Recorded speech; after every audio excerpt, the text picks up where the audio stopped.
La confiance en soi est un élément important de la vie d'adulte.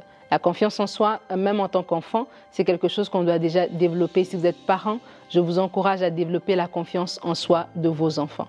Et lorsqu'on est dans une famille, si on est dans un foyer aimant, un foyer où les parents nous ont appréciés, nous ont valorisés, ça aide en fait, ça bâtit notre caractère, ça bâtit le regard que nous avons envers nous-mêmes et ça nous aide comme ça à être des personnes qui avions confiance en nous-mêmes.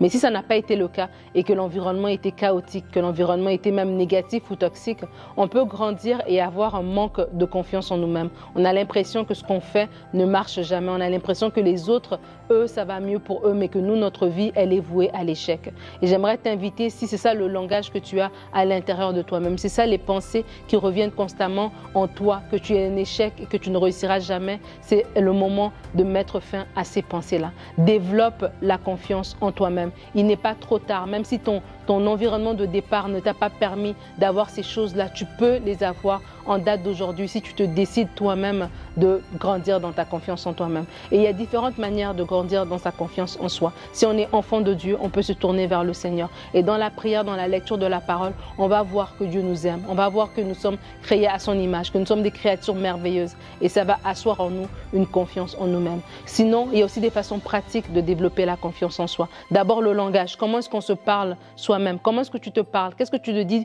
de toi-même? La façon dont tu te parles va beaucoup aider, va beaucoup en tout cas dévoiler le niveau où tu es par rapport à ta confiance en toi-même. Et un langage bienveillant envers toi-même. Apprécie-toi. Prends un papier, un crayon, écris tes qualités, écris tout ce que tu as de bien. Demande même aux gens autour de toi, ton environnement, comment est-ce qu'ils te perçoivent et tu vas te rendre compte que tu as énormément de qualités. Et aussi un bel environnement et des gens qui vont te valoriser. Des fois, on accepte d'être avec des personnes qui nous rabaissent, avec des personnes qui ne sont pas gentilles envers nous, tout simplement parce qu'on a peur d'être seul. Mais vaut mieux être seul qu'être mal accompagné. Et autour de toi, des gens qui t'aiment, des gens qui vont te valoriser, des gens qui vont t'aider à grandir dans ta confiance en toi. Et aussi, fais des choses qui sont faciles, des choses pour lesquelles tu réussis. Il y a certainement des choses que tu peux faire avec aisance, des choses que tu fais et tout de suite ça marche. Alors vas-y, grandis dans tes qualités en fait. Des fois, on est focalisé à améliorer nos défauts, mais à la base, c'est des défauts. Ils ne vont pas s'améliorer à devenir des qualités, ça reste des défauts. Mais tes qualités, celles-là, tu peux les améliorer. Alors, travaille sur toi, travaille sur tes qualités, fais des choses qui réussissent et tu vas voir qu'au fil du temps, ta confiance en toi va grandir.